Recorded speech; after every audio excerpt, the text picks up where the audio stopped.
Welcome back to the Contacts Coaching Podcast. We are joined today by Fonzo, shortened, Martinez, who is at McKinney Christian Academy. He's a basketball coach, and he is located in the DFW Metroplex. New term for me. I will be hijacking that, coach. Thank you for sharing. Yes. Appreciate you being here today.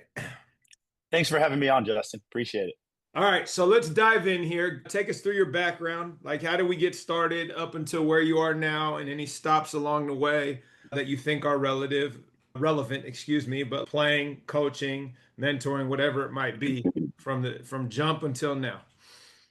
Okay, I'm going to take you back in a little while. So I'm from the Dallas-Fort Worth Metroplex, moved around a little bit, spent a few years in Amarillo, spent a few years in Kansas City. But for the most part, grew up here, played high school basketball, was fortunate enough to play college basketball, went to Mid-American Nazarene out in Olathe, Kansas. But yeah, I was playing college basketball right before I got out to college, had a pretty significant knee injury. I'm fortunate enough to say I recovered from it, but I'm unfortunate enough to say I'm one of the few people that have had a knee injury where I tore every ligament in my knee. So I did ACL, MCL, PCL, LCL, the whole 9 yards. You and Sean Livingston. Me and Sean Livingston. I didn't have quite the mid-range game he did, so it didn't impact my game as much, but it was still significant, man. So I went off to college, started playing, had a few more knee injuries, and just didn't quite have the basketball playing experience that I thought I would. I had some pretty big dreams and aspirations, but unfortunately, injuries got the best of me, and it led me down a very different, unique path. And it's my journey is unique because I at one point said I would never coach basketball, and I'm done with basketball, and I know I'm never going to have anything to do with it. So got done with college, was doing a whole bunch of other stuff. My family is all big in the railroad, and they all work for Burlington Northern Santa Fe. So I thought, you know what? This is a great opportunity to have a great job, make good money. I was doing that. I was actually an engineer. So I actually drove trains, which is a unique thing. Yeah, I was making great money. And then ended up meeting my future wife, found her when I was back home in Dallas. And that's when I knew I was like, okay, I think I got to switch career paths. I got to figure things out, want to get settled down and things like that. Went into some sales, started doing that. So I'm in the corporate world, right? Nothing to do with basketball. And man, it was just for some reason the most empty, unsatisfying feeling for me every day I went to work. I was making pretty good money, things were going well, but I was telling my wife, I was like, I'm just not happy. I don't enjoy what I do every day. This 9 to 5, I don't know if it's for me. And we just had a lot of conversations, prayed a lot about it. I'm a big praying man and a man of faith. And so it was like, okay, what are we going to do? We got to figure some things out, everything like that. And so through a lot of prayer, through a lot of conversations with my wife and everything like that, I was like, I actually feel like I didn't like the basketball thing wasn't for just any reason. And maybe I'm supposed to coach. So then I started talking to people about coaching and I find out, man, everybody wants to be a coach. This is actually really competitive. Like everybody would love to coach football, basketball, whatever it is, and do it full time. So I'm like, I don't have any experience outside of playing. How's this going to work? And it's going to have to be just some crazy circumstance. And it was. I ended up meeting a friend. Shout out to one of my best friends, Emmanuel Sante. We got connected. We met each other at church, mutual friends, things like that. He knew I played in college. He's an assistant athletic director and a head boys coach. And it just happened to be at the time where I was feeling like I needed to make a transition. And he reached out to me and said, hey, this is so random, man, but what would you think about helping part-time and just coaching and stuff like that? I'm like, That's how they hook you, coach. I'll do it, man. Sure. I want to get my feet wet. I want to try. The program was terrible. He was like, we're not good at basketball, but I was like, who cares? I get to coach. I get paid a little bit. Sign me up. And so I did a part-time gig and it was literally just that. And then got to meet the AD. The AD at the time was Doug Hicks, who's now a really big-time football coach out here. He coaches at Frisco Legacy. And just got to connect with those people, got to impact those kids, got to start training and coaching. And one thing led to another. And they were like, hey, how do we bring you on full-time? And I'm like, what? Okay, that's awesome. So then I get a full-time position while I'm trying to figure this all out over the summer. And I'm like, okay, I'm going to coach middle school. I'm going to coach freshmen. It doesn't matter. I get to coach and I'm getting paid for it. One thing led to another. Different people transition out. Some people leave the school, things like that. All this happens in a year time. And by default, I end up being like a head JV coach and I'm assistant varsity coach and everything like that. I'm like, wow, this is awesome. We weren't good at all. We had a losing record. I walked into a situation with a team that had not even won a district game at the 4A level that we were in. So it was very much a rebuild. And then end of the year happens and I have a meeting with my two ADs and I'll never forget this. They were like, hey, we both feel like you're supposed to be the head coach and take over this program. And I'm like, I can't believe like within 2 years, like I went from how am I going to find a position to coach to like, I get to be a head coach and have my own program. So that was my start. And that was in what year that you took over? Oh man, I'm getting older. So that was, I've done 11 years now. Oh, wow. So that was 12 years ago. Okay. So yeah. All here at McKinney. No. So that was at a school out in Flower Mound, Coram Deo Academy, called it CDA. Really high academic school. Again, not known for basketball necessarily at the time, but a great school, great admin, great people there. And which is probably also one of the reasons I got my start. I was like, hey, we're rebuilding. Let's give this young guy a shot. What could go wrong? And I took that program over. I was the head coach there for 4 years. Loved it. We actually had some success, went to the playoffs every year. My last year there, we went to the state tournament, won 32 games, and we had it rolling, man. And things were going great. One thing led to another. I started getting some college interest, started meeting, taking some interviews and stuff like that. And I thought, okay, I'm young. I'm going to make this natural progression from high school to college. And it looked like I had some good opportunities. I had a few lined up and okay, I'm going to choose one of these. And then COVID hit, man. And that just changed everything. Then it was like those opportunities aren't there. Those opportunities, there's a whole lot of uncertainty. We had two little ones. Are we really going to move to another state with all this uncertainty? What's the backup plan? And it just felt like this isn't the right time. So I knew I was supposed to transition from the school that I was at. I felt, hey, my time was there. Loved the people there, loved the school, but felt like it was time for me to grow and move on. And became really good friends with a guy named James Wheeler. He's ex-pro ball player, has done some stuff business-wise, really successful. He was on the board here at McKinney Christian, and he was about to become the head boys basketball coach. He was going to take over. And he was like, man, I know you got a lot of uncertainty going on. What would you think about coming over here to McKinney and helping me run this thing? And if you decide you want to stay, you can take over this program in the future. And my first thought was, okay, I'd go from being a head coach of a team that just went to the state tournament to being an assistant coach at a team that just won 7 games. Like they were bad. And so I was like, oh man, why do I keep putting myself in these type of positions? This is going to stretch me. But me and my wife talked about it. My wife has always loved McKinney. It's beautiful out here. The campus was amazing. Fell in love with the people out here. It's a great school. So it was one of those things where it was like, okay, they weren't quite yet where we wanted them to be, but I felt like the support and everything was there to like, hey, I could build something special here. I gotta have to invest. I'm gonna have to work really hard, but what better way than to set your own standards, set your own culture, and really build something from the ground up? So been out here now for, let's see, 21, 22, 6 years. 6 years. Been out here for 6 years now, man. And first 2 years was the associate head coach and got to do a whole lot of stuff, but was unsure is this long term. And then took over as the head coach, and I've been the head coach now for 4 years. Awesome. Love that. And your dear friend Emmanuel shared that you guys were 39-1 this year and won the TAPS for a state championship and 77-3 in the last 2 years. What's in the water there, man? What's going on? We've had a really good run, man. It's and shit, how do you play 40 games in a season? Like we get 24. That's how we do it in Texas, man. We got to play a lot of games. You start playing in August? Like when does the season start? No, so we get, it's like a restriction. You get like 22 games and 3 tournaments before you get to your district play and everything like that. And so for me, it's time out. District play translation for those of us out here is your league play, like with that. Yeah, okay, yeah. Which starts in like January. Correct. So you're playing 22 games plus 3 tournaments before you ever get to January. Sorry, let me rephrase that. So we get 22 games and 3 tournaments. That's including your district play. Okay. But you can swap out tournaments for games, if that makes sense. So let's say you have 10 district games, right? So you get 12 preseason games and 3 tournaments. Every tournament equals 2 games. Okay. So one of the things that we like to do is we like to play in a ton of tournaments. Okay. We get in better shape. Yeah. Playing 2 games in one day challenges us. Oh, wow. They do that in the tournaments in Texas. You're allowed to play 2 games in one day. Interesting. You're allowed to play 2.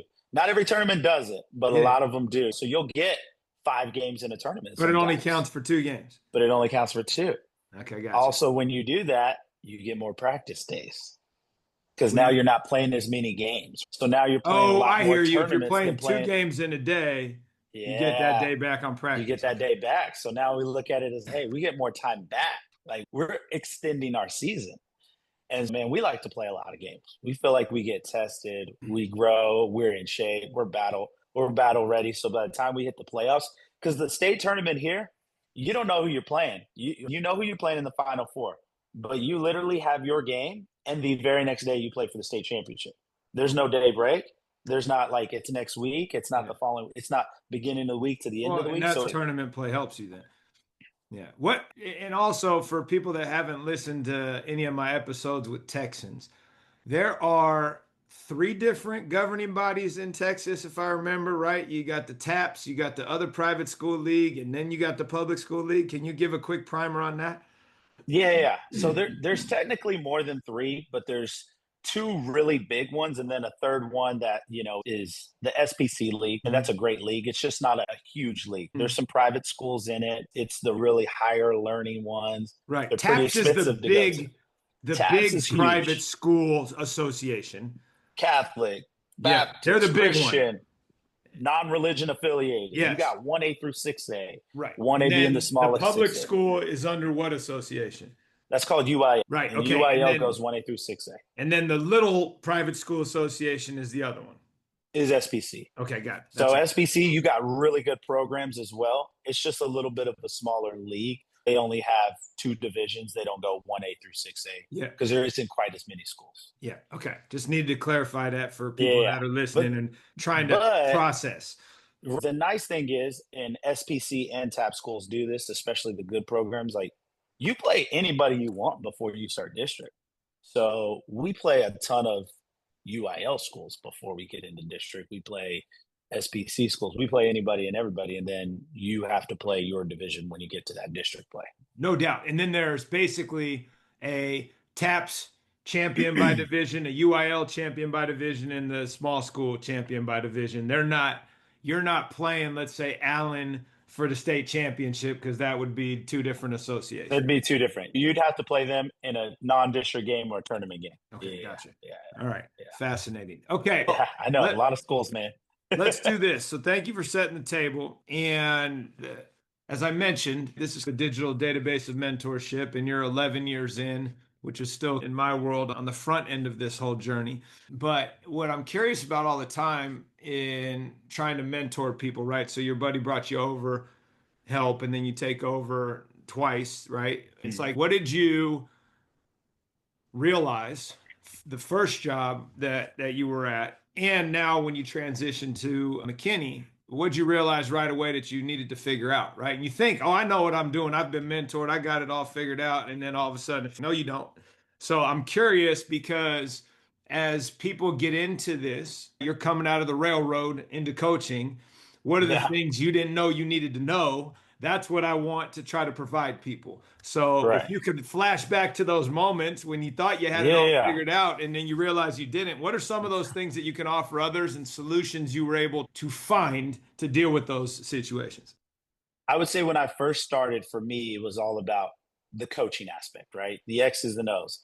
Man, am I going to be a good coach? Am I going to be able to, an opposing team does one thing defensively, am I going to be able to put my guys in the right thing offensively? Man, I think you always think too, probably when you're an early coach, we're going to play this way, and this is how we're going to look, and this is how we're going to play. Man, we're going to be fast, or we might full court press people, and you have all these ideas and thoughts in your head, and then you don't even know what your players look like.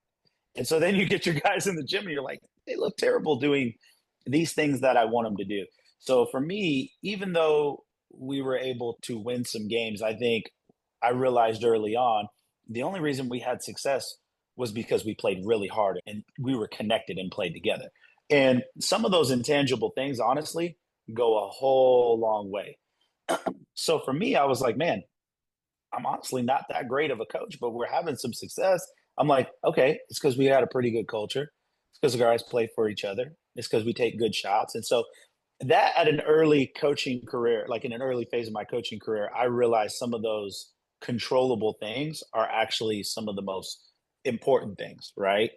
And then it was in the beginning of my coaching career, is just trying to get better, trying to coach guys up, trying to develop them. And that was about as far as my scope went. Now I'm growing every year. So now I would say my scope is a lot wider. We've had some success the last few years. We won the state championship in 2022, and we just won it right now in 2026. So now it's okay, you're really good, but you also got a target on your back. So it's like, how are you going to be really good every year? And how are you going to keep developing and growing? So for me now, I would look at it and go, hey, part of what I see in building a good program is, to me, coaching is a very small part of it. And it is, hey, are we great at social media? Are we attractive? Are we a place where kids want to come in and play? Hey, do we have relationships with college coaches? Are we able to provide opportunities to our guys where they're able to accomplish their dreams and their goals? And then also people are going to see that and go, that's a place that I want to play. Do we have great relationships with trainers and all kinds of people in our area? So it's like when a kid is looking for a great place, we are one of the first places that they're going to think of, right?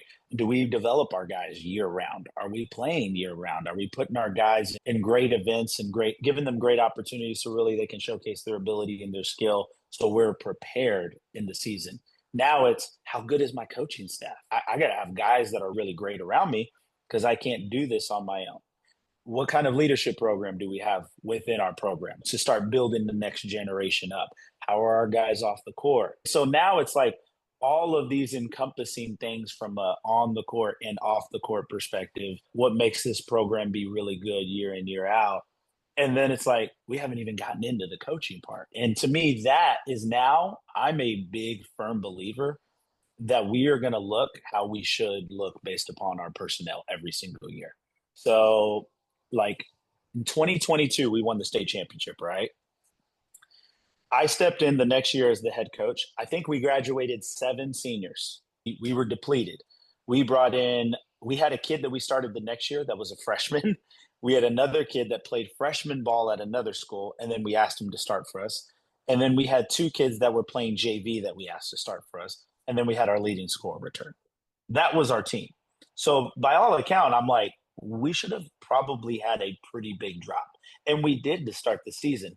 But then I realized, I said, we don't have a center. We aren't big. We aren't strong. We aren't athletic. We're slow. But dang, we got some smart players, and we can really shoot the ball. So we got about 5-7 games into the season. I said, you know what? We're going to have to take a certain amount of threes if we want to have a chance to win. And I've never been a coach that lives and dies by the three. That year, we end up making the most threes in the entire country. In the entire country that year. In fact, there it is. I had a post. 451 threes that season, which is the second most in the history of high school basketball, by the way. Like 12 a game with the 700 games you guys play. Exactly. With the 700. Right. Yeah. Right. But we shot over 35% as a team that season. That's wild. From 3. Yeah, so we shot it at a very good percentage. We took good shots.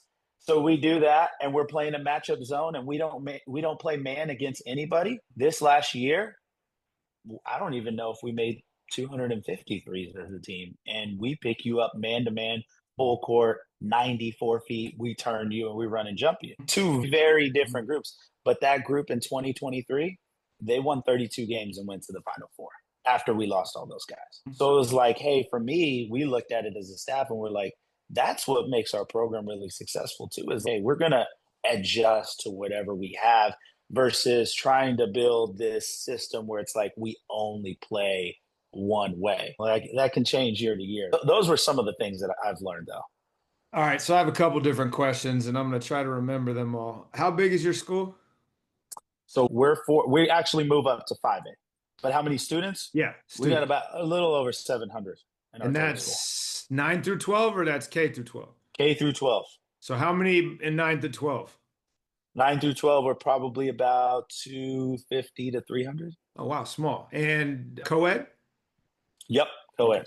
All right. And I'm going to come back to the social media piece and are we a attractive place to be and how that factors into how Texas works. But I want to go back to this piece about being a chameleon, so to speak, in regards to who your Yeah, team has. And our, it's funny you mentioned we pick up 94 feet. We're going to run and jump and turn units. That's what I do. That's what I've done for 20 years. And I told my former assistant, who's now our boys coach, who's in his third year and still trying to figure out like how he wants to play and what each group yeah, looks like. And I said to him and my assistant AD, who's a boys coach, I was like, "Look, man, it's easy for me. I'm a one-trick pony. I'm not trying to question what I do. This is what we do, and we're gonna figure it out."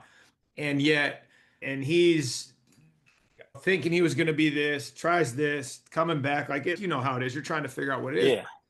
yeah. Can you just share some wisdom on how you are able to embrace changing, like stylistically, like basically 180 degrees, and still, I don't want to say have the expertise, but still feel confident enough that you can teach that completely different style and find success? Because one of my big things is like the reason that I do things the way I do because I've done it so long, the nuance of it is easy for me versus, oh, let me try this new thing.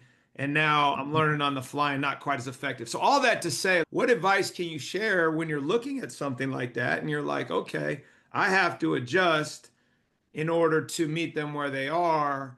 And how do you flatten the learning curve so that you Yeah. can be at that advanced level of whatever scheme you're running? Because teaching the run and jump is not an easy thing. Like No. it's here's the scheme on paper, and then here's the reality of what it is. And so, talk a little bit just about the your ability to morph and how you've navigated, I guess, like giving up some expertise to figure out what might fit or might not fit. Yeah, absolutely. I think the first thing that I've done and that I would encourage others to do is like in your off season, trying to figure out your team. So teaching them skill, teaching them development, but I'm a big believer and we do a lot of small sided basketball stuff.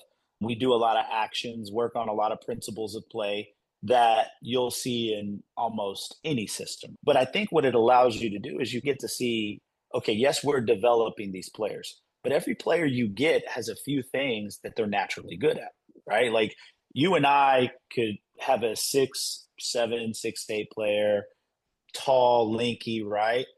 But no matter how much we try to get them to be physical and back to the basket, they're better faced up. They're a better shooter. They got great touch. So it's like at some point, you're either going to keep trying to force feed this individual or you're going to try to help them and develop them, but you're going to bring out the best aspects of their game within your offense. So for me, it's been about using the offseason to see what our guys are good at. So when we're going into that fall, we're talking about based upon what we have. Hey, here's what we love to do. And we still want to do it in a sense, but here's what we also got to consider based upon who we have. I think the second thing is this. So this year, I think now we're getting to a place probably similar to you, coach. You've been full court pressing probably for a really long time. Now we've been doing it for 3 years almost. So now we're getting to a place where we're probably going to be able to full court press the majority of the time, no matter who we have. But it takes a little while to get there, right? And to develop your program where everybody's coming up and they know how to do that. We talked to our guys about it this year. We said, hey, look, we were rolling this year. We were holding people to a limited amount of points, but because we create so many turnovers and because of our pace of play, we're averaging almost 80 points a game. So we're playing really fast. We're not going to average 80 points a game in the playoffs. You're going to play really good teams. There's no shot clock in Texas. You don't know what people are going to do. You don't know who's going to stall. There's all these elements, right? Time out. There's no shot clock in Texas. No shot clock, coach. With this much talent, no shot Unbelievable. clock. What's the No argument shot by clock. the association not to adopt it? They think it's too expensive. You got to have additional volunteers. You got to have a shot clock system. It's a few thousand for this. You All got to right. have another operator That's at the table. absurd, but whatever. Hey, All you're right. preaching to the choir. Yeah, I There's know not I very am. many coaches in Texas that are arguing like, we don't want a shot clock. Everybody wants one. Everybody wants one. No shot clock.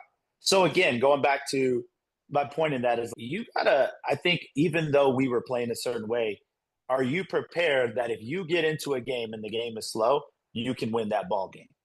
So we were preparing, even though, hey, like you wouldn't know it. It's like we ran zone in certain spots just to make sure we were good in case we had to go to it for a spot in the playoffs or in this one moment. Hey, we are slowing it down a little bit offensively so we can really be good in a half court set or somebody really tries to pack it in on us. And sure enough, I mean, we average 80, but we get to the playoffs. We win the state championship 49-31. Not a super high scoring game, but we look at it and we're like, hey, we got the job done. A win is a win. You got to know how to win multiple ways. You got one in the left column. All right. Perfect answer to that. And let me now go back to this because you're saying what we do in the off season. Now you have 250 kids at the high school. I am assuming and I'm hopeful that your guys are playing other sports because they need to, because you have 250 kids at the high school. And if that's the case, what do you mean by in the off season? How are you navigating that? So give me the lay of the land of what's going on at your school and how you navigate the off season in an era of sports specialization that I feel is destroying athletics. And I'm like the old school, we're seasonal, go play the next thing. We'll figure it out. But anyway, how do you navigate that at your school? What's the reality versus like my fantasy world? I'm probably the worst person for you to talk to because this last year, not by choice. First, let me say this. All my guys are like, they're free to play whatever. Like a few years ago, for a while there, every year we would have one of our best players and a captain be a guy that played baseball, played football. Like it was the norm. But I would say every year as it's gone by, we've just happened to get in a kid or two who loves basketball, like just doesn't play another sport. And so for them, it's like, hey, I want to play in college. I'm coming to this school my sophomore, junior year. I don't really want to try a sport I've never played in my life. And then there's other kids that are just like, okay, I really love this program. And I think when I get to my junior year, that's probably when I'm like, okay, I just want to do that. So I would say we have a lot more multi-sport athletes on the junior varsity level, or sometimes we have a freshman team, if we have a freshman team, that level. And then on our varsity side, we probably got 8 or 9 guys that are like basketball only, and then a few that play some other sports. And are there any restrictions on playing out of season that have nothing to do with the school? So like we have 10 different sections in our state, and in ours you're basically restricted from playing out of season. You can go play on a club outside. Yeah. You can't just, it's not the Wild West like it once was. So what is Yeah, that yeah. like? Yeah, there's a lot of restrictions. So it's like you get your athletic period every day. So when we like do off season, like a PE. exactly. But it's athletics. So it's Yeah. like that's when we use our time to lift or we're in the gym doing skill work and you just have that window. You can't go outside of that. Are they enrolled in that by sport, or is it just like all the athletes are in 7th period PE? So it's like you're either in season or you're off season. And if you're in off season, you're lifting or you're on a skill day with your coach. And if you're in season, then you go with your sport. I'm just curious now. So does that mean, do you guys offer the full slate of sports, or is it like condensed? Oh, I think we got 17 different teams. So you got them all. So now you're looking at, you're out of season. It's springtime right now. Your kids are in their athletic PE class. They got to lift one day and they're with their coach on skill day the next day. So that means like all of your like year-round coaches are on campus there for that PE? Yeah, so we have a strength and conditioning coach. We have a few of them. We have a head one. Then we have another guy that's working with, let's say kids are doing movement one day and they're doing speed and agility. And then one day they're in the weight room and they're lifting and stuff like that. But what about the baseball guy, the track guy? All these guys are available during that period to work with their kids? No. So if they're in the off season, it's imagine this. So not every coach is full time, right? So when you're in the off season, you either usually have one of two options. You're with your coach who is up here doing your skill work, or you're with the strength and conditioning coach who is our full time strength and conditioning coach, and you're lifting with them. Okay. So it's either one or the other. So let's say, for example, our soccer coach, he's not full time here. He has another job. He's a stipend coach, but his boys are lifting, working out. And then one day, let's say it's on Tuesday, that's their day. They're out there on the field doing skill work during their athletic period. Okay. Got it. So we build out that off season schedule and everything like that. Okay. Gotcha. Okay. So we are allowed to coach them during that athletic period. Yeah, that's a class. But outside of that, we can't. So we can have open gyms, stuff like that. But if I just wanted to, hey, bring my guys in on a Saturday, we can't coach them. We can't do that. So you have a lot of restrictions there. But the nice thing is TAPS gives us 15 hours a week as soon as the school year ends. So in the summer, man, we're playing summer leagues, team camps, TABC, which is a huge event for all the high schools, public and private. They all play against each other. Yep. There's hundreds of schools playing. And that's where I think the separating factor is, because some schools might be just doing a few hours a week, maybe an open gym or two. And that 15 hours is also applicable in the summer. Like here, the summer is the Wild West. It's dark. The CIF shuts down from like the first weekend in June until the last weekend in July. Like there's no oversight. But during the term time, right? So from let's just call it August 1st until June 1st, you are under seasonal rules, right? You can play in your season of sport. So basketball's a winter season. So during that, you have your 20 hours or whatever it is that you can't go over. And then out of season, depending on what section you're in. So if you're in Southern California, like they don't have any start dates or end dates. It's legit Wild West.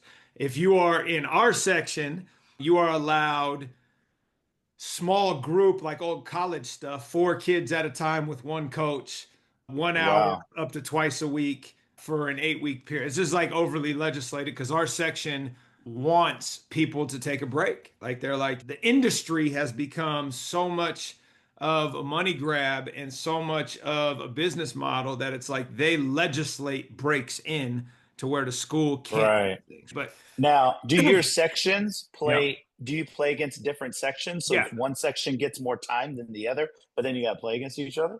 Yes. So when you're in your season, the way that California works, and I don't know if you've played any international teams yet that go on tours.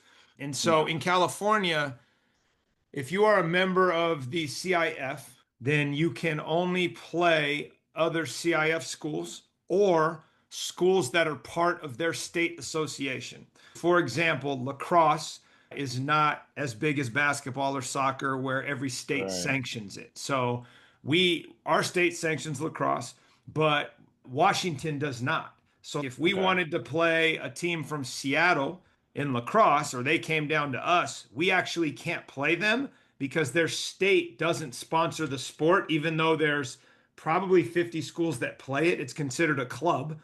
And so the thinking is that because it doesn't have the same oversight with academics, eligibility, all of that, and you can't police the clubs in the same way that you can sanction sports, our state just doesn't allow you to play them. But within the state, you can play wherever you want, up and down. But yeah, so if you're in the southern section and you're basically starting practice August when you go to school, and we're starting November 1, right? We're a couple weeks behind. But by the end of the year, it all evens out. I think we always end up splitting. The Northern California schools win just as many state championships as the Southern California schools. But it's interesting. That's interesting. Yeah. That's a little harder to keep up with, honestly. Yep, it is. But that's what it is. And you figure out what you're doing. Okay, so going back to this now, I don't want to say culturally, but what's the best thing you do in your program that were you to leave, right? So you left the other school, you came here, and it's so transformational in the culture you're trying to build that it's going with you wherever you're going, whether you're coaching basketball or tennis or golf. What's something tangible that maybe you could offer up to others? And the culture thing is just such a buzzword and hard to define, and it's unique to everything. But one of the things that I stole from a buddy of mine years ago, especially when I was coaching the boys, and we still do it now that I'm coaching the girls, is we hug before every practice, after every practice, before every game, after every game. With the boys specifically, right? They're not taught to emote and they're not taught to embrace feelings and share that. So I just use it to break down barriers and also to identify, hey, we're going in and we're coming out. And this is like the moment, right? And it's something that we do across every team that I'm a part of. But something like that's just, hey, we do this. This is who we are. It's part of what I do, and here's the why. Okay. I would probably say the biggest thing would be we have a leadership day every single week. I started that my first year of coaching, and I have never wavered for that. Okay, Wavered from it. talk to So me about that. no, yeah, I was going to say it looks a little bit different. It's looked different every year. One year I called it Man Up Monday. We've called it Leadership Wednesday, all kinds of different things. But the main purpose of it is I know culture has become a very big popular word, right? For me, it was important, I think, just in the beginning, because not because it was some buzzword, but just because for me, I was like, okay, I got into this coaching to be somebody that helps impact these kids way more off the court than I do on the court. Now, I think if we have some success, my impact might be able to be bigger and wider, but I don't ever want the success to outweigh or over prioritize the long lasting impact that you can have on a student athlete's life. I, in fact, told somebody, I said, one of the most powerful things for me has been I'm always invited to my players' weddings. And so for me, it's I know I did something in their life that was meaningful. So back to my point, though, Leadership Day, what that looks like. It's changed every single year. But imagine we get out of school, right? And a typical day for us is we're either lifting or we're doing film first, right? And usually we do film almost every single day. But we're doing our off the court activities before we go on the court. On Leadership Day, leadership activities take priority, right? So what does that look like? Sometimes we bring in a guest speaker to talk to the team. I actually got a team chaplain 2 years ago because we're a private Christian school, a guy that used to be a pastor, and he works in facilities, so does something completely different here at our school, but loves our guys, loves the team. And I said, hey, what would you feel about being our team chaplain, traveling to games, being there for guys, just being somebody that's a positive influence? He's like, I love it. He'll sometimes speak to them. I'm big on, I don't know if you've ever heard of the What Drives Winning series. I love a lot of their leadership topics.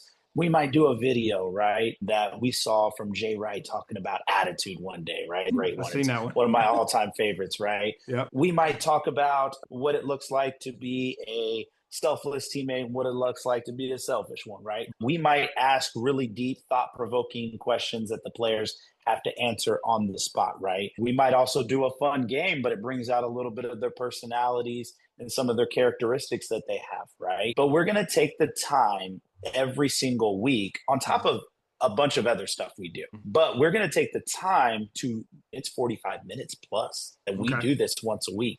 So it's like we have all these other little things that we do, but I'm a big believer. If you say that you are a defensive minded coach, there's no way you don't touch defense every single day. If you say you're all about shooting, you probably do a shooting drill every single day. If we say we're all about culture and building leaders, how are we not going to be intentional about it? So for me, that day is really important because it's not just impactful, but it also shows validity to our players that, hey, we're not just saying this. We're willing to lose time that we could be lifting or doing film so we could do this. One of the other things that I do, the last thing I'll say is, because I've done this every single year, we have 1 to 2 players give speeches every single week. The speeches are really short. They're really simple. They talk about 3 topics. The first thing is they have to say something that they're proud of themselves about. They can be on the court or off the court, but they have to share. The second thing is they're going to talk about something they're proud about the team. So collectively, what have we done well recently? And the third thing, to your point, they have to honor a teammate and talk about something that they've done good. So with boys, it's like it's easy for them to joke, to dog on each other, right? That's just the natural thing. But can we make them feel comfortable and confident speaking positive things into each other? So when we get a guy and it's his first time doing it, it's 30 seconds, right? He's going through it quick. He's uncomfortable doing it. But our guys that have been doing it, and they'll talk for a few minutes. They're comfortable in their confidence. So even though they can joke around with their teammates, I've done this before. I know how to directly communicate to a teammate and tell him something that he's done good. And that translates on the court. And that happens as part of the leadership day, or is that like at That practice in happens the huddle beforehand? No, that happens in our leadership day. Okay. And your leadership day, you're saying it replaces lifting or film, but not court time? We usually restructure things that day. So what we'll do is we'll get maybe a shorter lift in, or we won't lift at all that day. Maybe we won't watch film and we'll get the lift in, or maybe film will be really short. And then we're still on the court, but maybe it's 20, 30 minutes, a little bit shorter. So we take little chunks from everything, but we don't miss that. How long don't is give it up. Your normal court time? Normal court time. So I would say our normal day is somewhere between 2 hours and 30 minutes to 2 hours and 50 minutes. Jesus. And that is our lift, that is our film, and that is our practice. Yeah. So what we about usually practice on the court? Probably about an hour and a half. Okay. Yeah, we 90 usually minutes. practice That's what we do. Yeah. Okay. All right. Yeah. There might be a day we go a little bit more than that, but we usually try to stay around that time. So when I'm saying that whole practice thing, that's everything. That's I got you. But 90 minutes of basketball court time, and then your extra stuff on top of that. Gotcha. Okay. Exactly. That makes a whole lot more sense. Okay, so you're like, man, these dudes are getting to work for 3 hours. But I consider all that time because it's time away. It's how you evolve. I go back to when, again, my boys coach played for me at a different school years ago, and we would practice for 3 hours.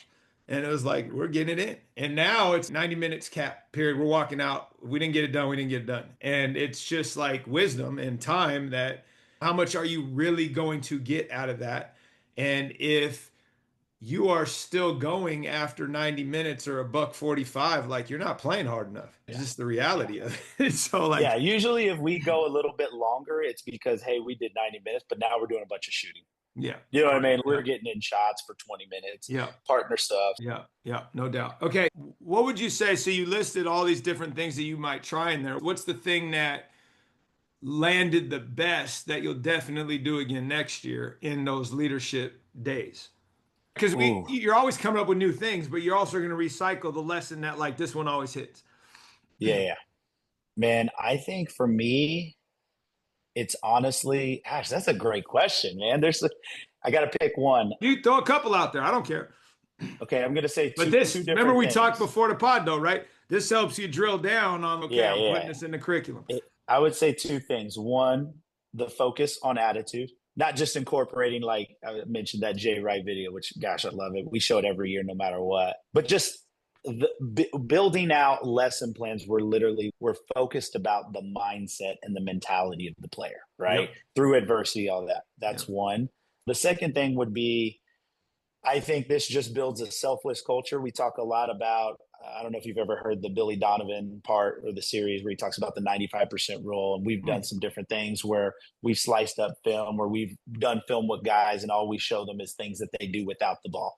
So the focus point is basically, hey, you play a game and the majority of players don't have the ball 95% of the time. So you place all this emphasis and you get taken to these highs and lows based upon what you did for 5% of the game. But what you're not really focused on is, did you cut hard? Did you screen well? Did you run the floor? Were you rebounding? Were you boxing out?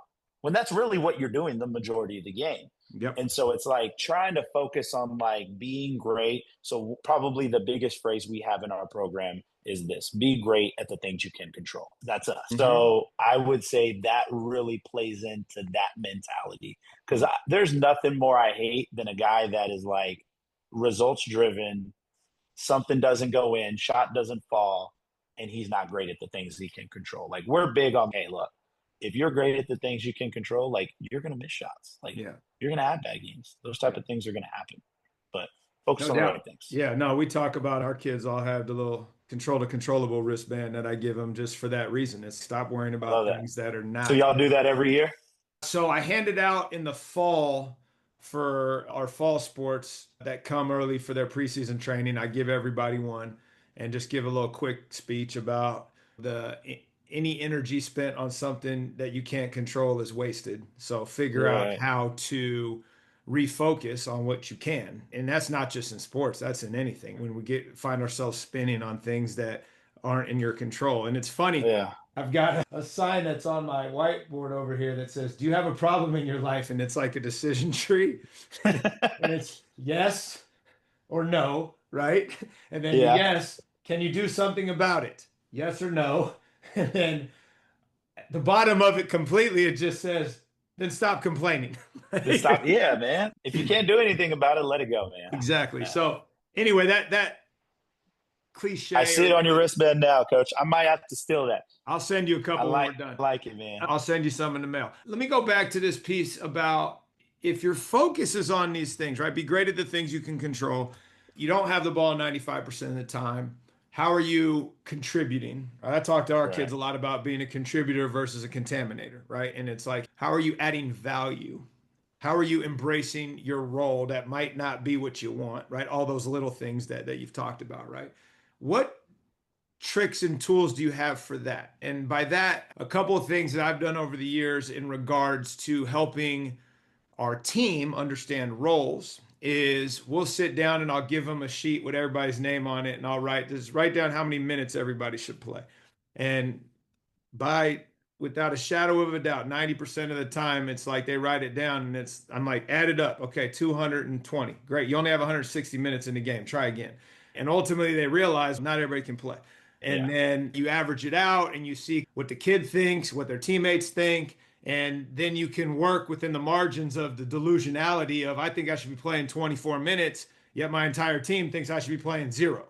So we got to talk to Right. the kid. And then the same thing we do with shots, where it's okay, we average 59 possessions a game. How many shots does each person get? And they write that down and we have those conversations. So, do you have anything like that helps you focus on the attitude, on be great at the things you can control, but little techniques that you've used that have been transformational for you that you can offer others? Yeah, yeah. I think the breakdown of the film, but going into that and also with the role thing, one thing that I think we do that I was honestly a little nervous to do this the first time I did it, but I had this idea that, okay, so we try to always take a travel tournament, right? In the first kind of part of the season, nowhere crazy, but just somewhere outside the city in Texas where we're staying To somewhere. get away from the outside noise, I would Yeah, imagine. yeah. And honestly, a lot of times it's been like middle of nowhere, but it's great. There's nothing else to do but for us to hang out, watch film, spend time together as a team. So the idea was, hey, what if we have a team meeting? We have every single player go off privately for a few minutes and write down one great thing that each player does about their teammates, right? They're going to have every single teammate listed out but themselves. They're going to write one thing that their teammate does great, and then they're going to write one thing that's an area, I call it, of opportunity. So they write all those down of every single player, coaches and players. We get together, we sit in a meeting area, and we go player by player, where a player is going to hear something positive and an area of opportunity from every single person on their team. Now, I was nervous because I'm like, okay, I have to position this in a way where these guys aren't going too deep. That's why I'm like, not a great thing and something that they're terrible at, right? I'm like, now, area of opportunity. I talked a lot about what's the purpose of this kind of exercise. Why are we doing this? What are we trying to accomplish? So they could really get a sense of, okay, we see where coach is going with this. Man, I'm going to tell you, I can say one thing, but when 10 of your 11 teammates say one thing, it's a little different. If everybody is saying you go palms up and you just have bad body language when your shot's not falling, it resonates. It really resonates. And here's the thing though, you're also hearing all these positive things. So it's not like you're just getting the negative, right? You're getting all these positive things as well. But for me, man, that's been a game changer. That's been a huge game changer for our team and our program. No, I love that. And we do, that still sticks around from when I was coaching the team, and the guys still do it, and we do it, and my football team does it now. But post game, we don't give like long talks. It's just, hey, celebrations. And they got to I'm identify with you, somebody coach. else did. It's the worst time to talk to him, coach. But we do that, and they go around, and it's just highlighting something their teammates did. And then the spin is when you bring that back in practice. Okay, hey, what's a reminder for Jimmy as well? Hey, man, Right. listen, don't shoot contested shots, whatever that might be.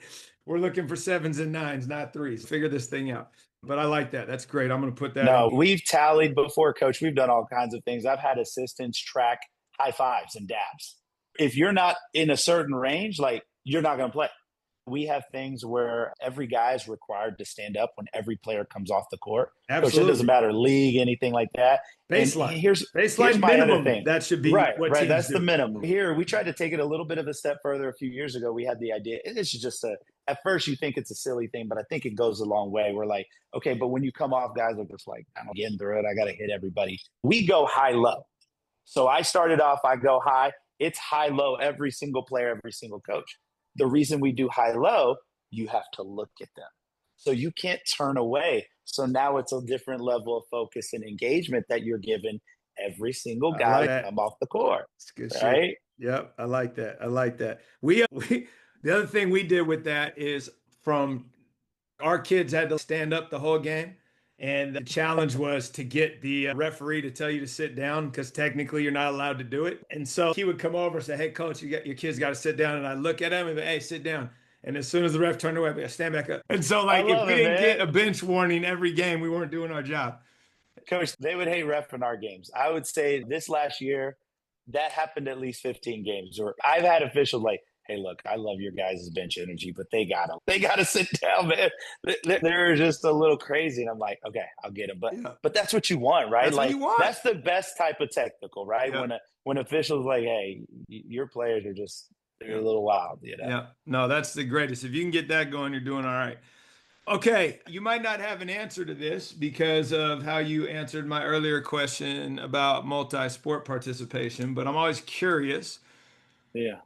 about what coaches learn by watching other teams and coaches that are not in their primary discipline. So I don't want to know what you've seen watching other basketball people and nerding out in that phase. I want to know what you figured out by your colleague and you went and watched them do something that you were like, "Oh, interesting." And the example I use is my office looks out on the pool, so I watch water polo, I watch swimming every day, and I'm always just fascinated by. Can you imagine if you had to coach and you could never physically demonstrate what you wanted them to do? Yeah. Yeah. I can't imagine, man. You'd have to get really creative. Yeah. That's the question. What have you learned? Okay. What can you share that you've stolen from somebody that is not a basketball coach or team? Okay. And I don't even know if this was intentional. So first I will say I'm a big sports guy. And in fact, growing up, I was mainly football than basketball. I thought I was going to play college football. So I love watching football, sometimes more than basketball. Like I can sit there and watch football all day. Years ago, I was just watching a lot of football games one season, and one of the things I learned, and I think football is just a little unique because it's not always like a big team huddle. Sometimes you got like the linemen, you got the receivers or the running back, and sometimes there's smaller internal huddles within the huddle, right? But one of the things I learned was I was just watching them, and I saw a few times where the players were huddled up against with each other, but a coach wasn't in there. And it actually gave me the idea because I was struggling with having guys step up and communicate this year and just having better leadership that I came up with the idea of having a player led timeout. So the player led timeout, the thought was, okay, I need my timeouts, first of all. So this can't be in the second half. This has got to be in the first half. But hey, when things feel like they're just going a little bit off, maybe middle in first quarter, beginning of the second quarter, let's take a 30-second timeout and coaches talk and we let the players talk. Now, we put some parameters in it where we're like, hey, we're looking over. And when we watch back on film, if your mouths aren't moving, like there's going to be a consequence. Like the expectation is you guys better say some stuff. But, hey, what if we just give them an opportunity where they're leading it and we're doing our own thing? Hey, the only way to get them to do this is you really got to put them in that type of position where they feel comfortable and confident. No doubt. So, I would echo that. And I would say I go to the other extreme. 90% of the time, if the other team calls a timeout, I don't go in the huddle. I got nothing to say to them. You guys handle it. Let's see what you come up with because they called the timeout, not me. So go do your thing. And then I would say 30% of the time, when I do call the timeout, I'll just tell one of my assistants, "You got it." And just why not? We had a game-winning shot 2023 season where it was like 3 seconds on the clock, timeout, our ball under our basket. We're down 2. I just handed the clipboard to my assistant. I'm like, "Here you go." He drew up a play. We hit a game winner. It was like over. I was like, oh my gosh. I was like, I ain't got nothing. Go ahead, bro. Do it. That's But awesome. that's to your point, right? You're training them to lead, and you got to be Yeah. willing to not have all the answers. And I Yeah. think that the way that you're doing it purposefully and intentionally, I'd challenge you in the offseason, take it to the next level. If you didn't call a timeout, don't talk to your team. See what happens. Man, that would be so hard on me. I'm over there. Here's what we got to do. We got to get ready for this. So Try it. See I what happens. started this thing this year where I felt like we weren't always great starting games. And I was like, I want to change that. So obviously some games you start off, you're really great. Don't call it timeout. I just had an idea. I was like, you know what? I feel like when you start a game, you're so emotionally high that it's like everything you've talked about sometimes just goes out. And I'm like, what if we could figure out a way to get our guys to refocus early on in the game? So I had the thought where I was like, we're going to take a timeout. We're going to take it within the first 4 minutes of the game. I don't think it's a waste. I was like, I'm just going to try it this year. And so I kid you not, unless we were like starting the game on a 10-0 run, probably about 25, 30 of our games, we called a timeout in the first 4 or 5 minutes of the game. And I just started doing it. And I was like, I never even figured out if our guys even caught on to it. I've never even asked them like, hey, have they ever wondered? Because a lot of times I'm talking like the score's 3-3. It's not like we're down 6-0 and I'm just like, timeout. And it's always trying to be a very calm. That's the calm timeout. Yeah. Because some timeouts, I'm pretty up there. I'm very passionate. Yeah. But I try in those first 4 or 5 minutes, can we get locked in? Can we get kind of more emotionally stable? It's funny we ended up on this timeout thing because there's some other things I'd be curious about. Because how often do you burn a timeout just to celebrate a kid doing something that you've been working on and they haven't been doing it? And I'm like, every other game, timeout. You do that? That's exactly what I'm talking about. I gotta be honest, I've never tried that. I might have to do that, man. So here's an example that happened towards the end of the year. Okay. And I don't care what the score. I'm just like trying to give like positive feedback. And especially I'm coaching girls now. In girls basketball, there's a lot of no jump rebounds. And I got a kid on my team that's a volleyball player. She plays outside hitter. She jumps out of the gym. And still, like when it comes to rebounding, it's just like waiting to go get it. And she went up, high pointed the ball, snatched it down, pivoted, got someone off, outlet, like transition. Timeout. I'm out there. That's how you rebound. I love it. I get it though, man. That's awesome. So like, I bet it went a long way for her. I don't know, but that's just for me. It's all the time we've been practicing. You finally did it. I'm going to celebrate that in the middle of the gym in front of everybody. How long have you been doing that? Oh man, since I started, because I feel you mentioned when you're doing these feedback loops, these kids are hearing the positive and the negative. And I would say from coaches, they get more corrections than they get validation. And so ultimately, that's just always been my way of, hey, I'm going to identify that you finally did exactly what we've asked you to do. And I want to see more of that. Now, does it lead to more of it? No, but it was like, I was so excited that they did it. I wanted to make sure we put it. To your point, usually in a timeout, it's to correct and it's to go over, it's to point out potentially a flaw. It's not often that it's a timeout and they sit down and you're like, you did such a great job. They're like, I think if I did that, my guys might be like, is coach okay? I transition really quick. Like I'm walking out on the court, giving them a high five. And then I'm like, all right, let's go in and here's what we're doing next. But the other thing is I'd be curious, how long are like your pregame speeches at this point? Because I forget who we were talking to, but it was a college group and the coach had asked basically, how much do you retain from our pre-games? And the kids were like, Coach, we don't pay attention to that shit. And so it's like, it's all even at the highest level, like where are you using your resources? Time is your only non-renewable resource. So it's funny at this point in my career, I go in there, it's the same thing every time. It's speed, energy, boom, let's go. I don't have the old school scout, all of that. There's no point. It's just going out of the window. So where are you at with that? So we spend a little bit of time. We have our little chalk talk meeting, but that's not like right before the game. Because I feel like right before the game, that's okay. Like we're now focused. And I would agree. I'd be like, hey, I don't think they're going to retain a whole lot of that. So for us, it's pregame. It's, hey, let's have our little chalk talk meeting. We've already gone over scout report, but we go over it maybe just a quick read through. Guys get to ask questions. So one thing I am big about, I do doing this, is I like watching maybe 5 to 10 minutes of film, but I like watching things that we have done well that we're going to need to do in that game. So I would say, so one of the things that we do is we actually don't even do scouting reports until we get to district. Because to me, I'm like, man, we got to use that whole time for us to get better. I can't be caring about them. We got so many things we got to improve on. Who cares? We might talk a little bit about it, but it is very minimal. For us, it is about us.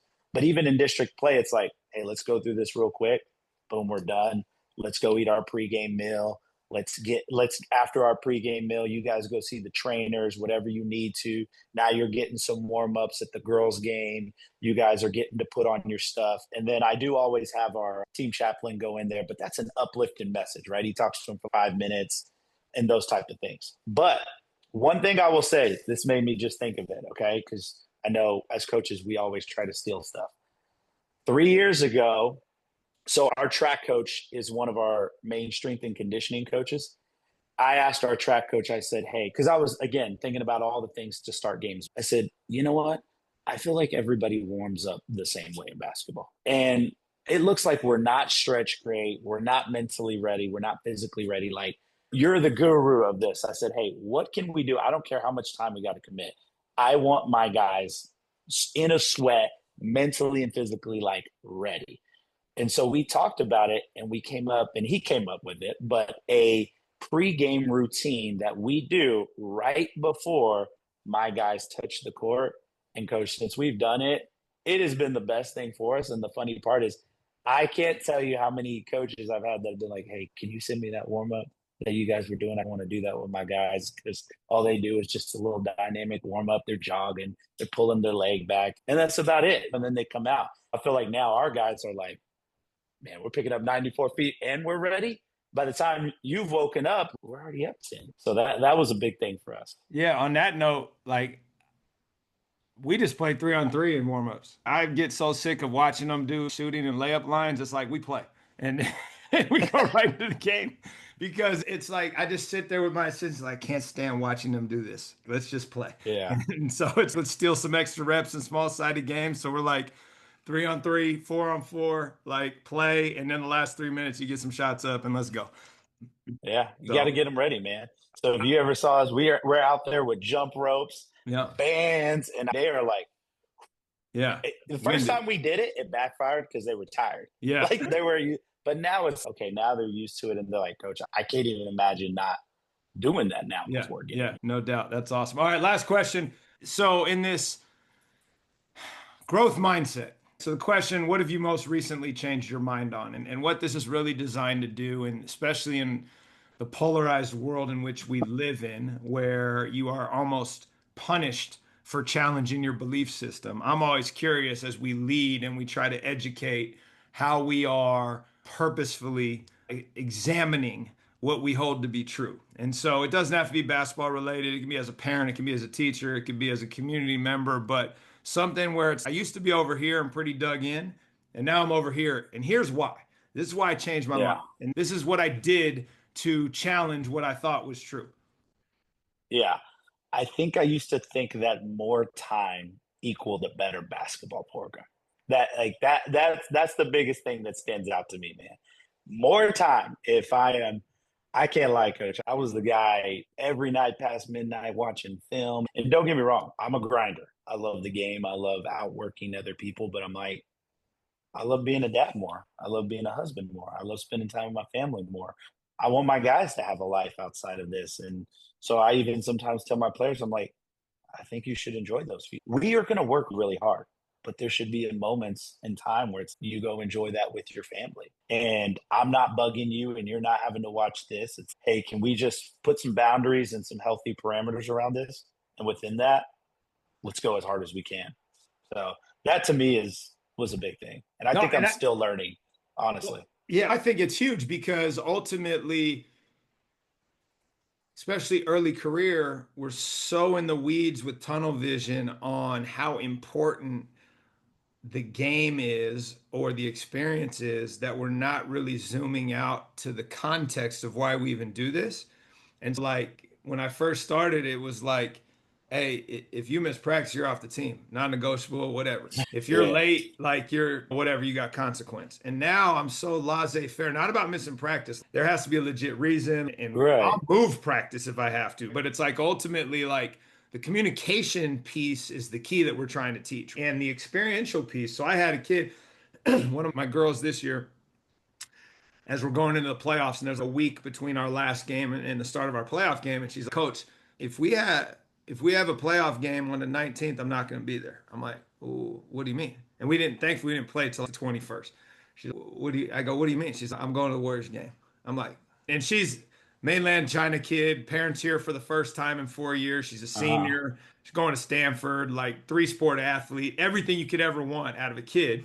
And it's just, yeah, you do that. We'll take the day off. Like ultimately, like you're never getting this experience again. Steph's on the shelf, unfortunately, but that is going to be more memorable to you than me having practice. So let me figure out how I can work with you to have this life experience that you're not going to get. Or I had a kid for each of the last 4 years where she's going to play lacrosse and field hockey in college. And in the middle of the season, she's like, Coach, I got to go to Florida to this lacrosse tournament. And I'm like, we got a tournament. It's like, all good. I love you anyway. Go have fun. And it's like I don't want to call it the sacrifices, but as your kids get older and they're going through the same thing, you get a little bit of perspective on the end of the world, man. Go ahead. You're going to be okay. No. And to your point, it's more, the piece is more about how you handle it, right? Conflicts are going to come up, but are you communicating with the coach, or are you telling me in advance and stuff like that? No, I agree with you, Coach. I think that's a huge piece of it. Cool. I appreciate you jumping on. It's been fun. We'll have to do this again in a little while, and I'll hit you up when I come down to Texas to the DFW Metroplex. Yeah, hey, I'm always big on watching film and learning stuff. So since we both full court press, I'm gonna need a good defensive game from you. I want to watch it. All right, man. I'll get that your way. Okay.